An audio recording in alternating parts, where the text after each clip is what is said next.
सपने देखो, छोटे सपने मत देखो, बड़े सपने देखो। मतलब आप सोचो बड़ा, लेकिन उस बड़े सपने देखने के लिए कर्म करो, छोटे छोटे कृत्य करो, इनोवेटिव बनो, एजुकेशन के फील्ड में अच्छे अच्छे विचार लाओ और आगे बढ़ो।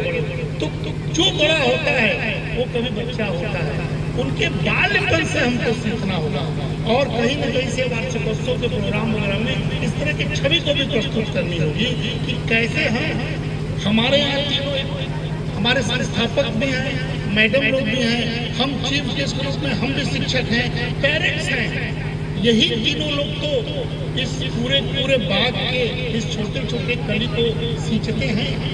तीनों का साझा जिम्मेदारी है, केवल स्कूल की जिम्मेदारी नहीं है, केवल पेरेंट्स की जिम्मेदारी नहीं है, केवल विद्यार्थियों की जिम्मेदारी नहीं है। तीनों मिलकर हमारे इस भविष्य को कैसे सींचे।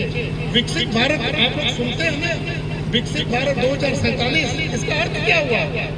विकसित भारत 2047, इन बच्चों को बताना होगा कि विकसित भारत का जो सपना हमारे देश के प्रधानमंत्री देख रहे हैं, वो यही बच्चे तो हैं जो पूरा करेंगे।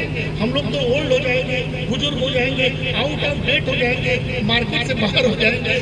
यही बच्चे तो विकसित भारत को सींचेंगे।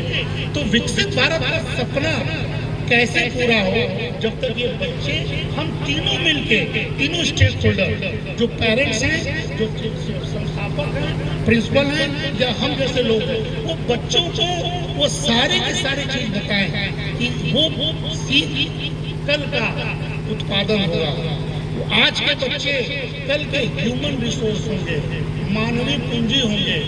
केवल हमें इस देश में भीड़ नहीं बढ़ाना है, क्राउड नहीं बढ़ाना है, लोकतंत्र के नाम पर सिर्फ वोट देने की बात नहीं करनी है, बल्कि कैसे हमारे बच्चे इस देश में मानवीय पूंजी, कैपिटल बने, पूंजी बने और हर क्षेत्र में योगदान दें। यहाँ का बच्चा निकलेगा, कोई इंजीनियर बनेगा, कोई डॉक्टर बनेगा, कोई साइंटिस्ट बनेगा, कोई अध्यापक बनेगा, कोई क्रिएटर बनेगा, कोई स्टार्टअप करने वाला बनेगा, कोई कृषक बनेगा।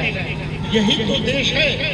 कैसे सिखाएं, कैसे हम इसको उसका सृजन करें, ये हमको सोचना है। हम आपको आभार व्यक्त करते हैं कि आपने हमें आमंत्रित